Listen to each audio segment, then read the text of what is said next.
Institutions rarely fail because they lack vision or ideals.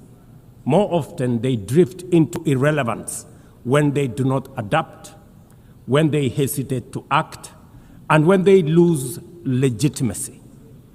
To remain relevant, institutions must be reimagined, must be reformed, renewed, and aligned with emerging realities.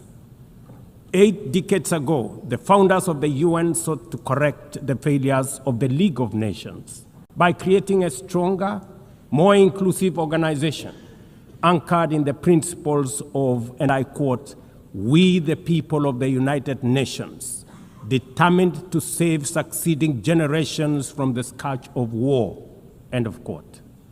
Today, we are gathered for the UN at 80. The question is unavoidable. Is the United Nations relevant to the demands of our time? Can it continue to serve humanity in the face of current realities? Or has it become a relic of a bygone era?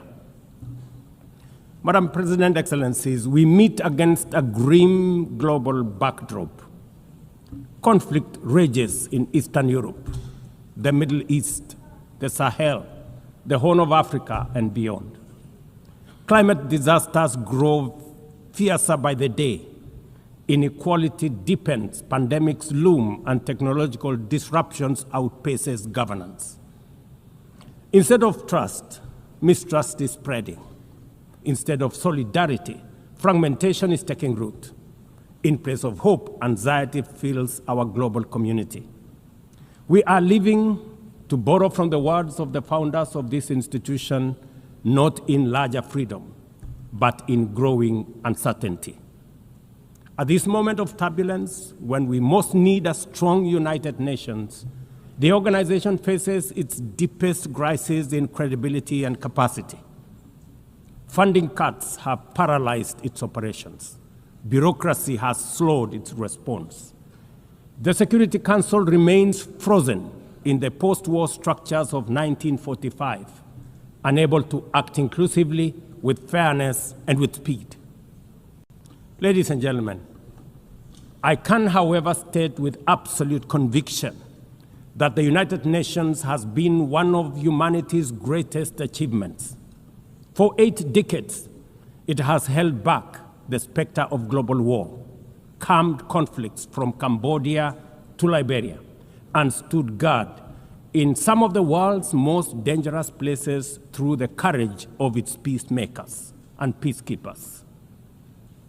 Few institutions in humanity's history can claim such a legacy. The United Nations has stood at the front lines of humanitarian crisis, from famine relief in the Horn of Africa to emergency shelter for millions of Syrian and Ukrainian refugees. It was at the forefront in the eradication of smallpox, coordinated global responses to HIV and AIDS, Ebola, and COVID-19, and continues to champion universal vaccination. Its agencies have advanced women's rights, protected children, safeguarded refugees, and set global norms on everything from disarmament to climate action. The UN Sustainable Development Goals remain a shared blueprint for human progress. These are achievements no nation could have achieved alone, however rich, however great, or however powerful. And yet, every institution, no matter how noble its origins or impactful its legacy, must adapt to changing times or slide into irrelevance. Today, the United Nations stands at a crossroads of renewal on one hand or decay on another. Put differently, after 80 years, the rhymes of time are calling on us to reimagine the original promise that inspired the founding of the United Nations, and that is the quest for global peace, development, and human rights. But this call must now be answered in a global context that is profoundly different from the post-war era in which the UN was conceived then. We would be denying the cold, hard truth if we say that the United Nations is delivering as it should.